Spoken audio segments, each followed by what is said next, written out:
شروع اللہ کا نام لے کر جو بڑا مہربان نہایت رحم والا ہے۔ محمد بن سیرین سے انہوں نے ابو ہریرہ رضی اللہ تعالی عنہ سے روایت کیا، انہوں نے کہا کہ رسول اللہ صلی اللہ علیہ وآلہ وسلم نے ہمیں دوپہر کے بعد کی دو نمازوں میں سے کوئی نماز پڑھائی، ظہر یا عصر کی۔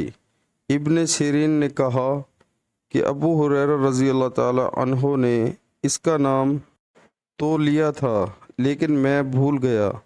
ابو ہریرہ رضی اللہ تعالی عنہ نے بتلایا کہ آپ صلی اللہ علیہ وآلہ وسلم نے ہمیں 2 رکعت نماز پڑھا کر سلام پھیر دیا۔ اس کے بعد آپ ایک لکڑی کی لاٹھی سے جو مسجد میں رکھی ہوئی تھی، آپ صلی اللہ علیہ وآلہ وسلم ٹیک لگا کر کھڑے ہو گئے۔ ایسا معلوم ہوتا تھا کہ جیسے آپ بہت ہی خفا ہوں، اور آپ صلی اللہ علیہ وآلہ وسلم نے اپنے دائیں ہاتھ کو بائیں ہاتھ پر رکھا اور ان کی انگلیوں کو ایک دوسرے میں داخل کیا، اور آپ نے اپنے دائیں رخسار مبارک کو بائیں ہاتھ کی ہتھیلی سے سہارا دیا۔ جو لوگ نماز پڑھ کر جلدی نکل جایا کرتے تھے وہ مسجد کے دروازوں سے پار ہو گئے۔ پھر لوگ کہنے لگے کہ کیا نماز کم کر دی گئی ہے؟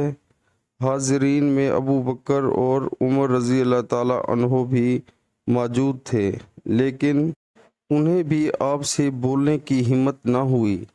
انہی میں ایک شخص تھے جن کے ہاتھ لمبے تھے، انہیں ذوالدین کہا جاتا تھا۔ انہوں نے پوچھا، یا رسول اللہ، کیا آپ صلی اللہ علیہ وآلہ وسلم بھول گئے یا نماز کم کر دی گئی ہے؟ آپ صلی اللہ علیہ وآلہ وسلم نے فرمایا کہ نہ میں بھولا ہوں اور نہ نماز میں کوئی کمی ہوئی ہے۔ پھر آپ صلی اللہ علیہ وآلہ وسلم نے لوگوں سے پوچھا، کیا ذوالدین صحیح کہہ رہے ہیں؟ حاضرین بولے کہ جی ہاں۔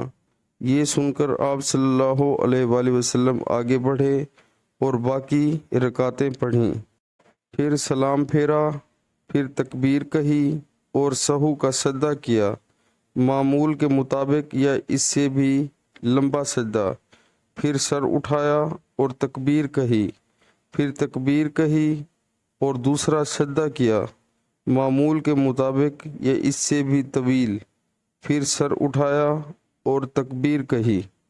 لوگوں نے بار بار ابن سیرین سے پوچھا کہ کیا پھر سلام پھیرا؟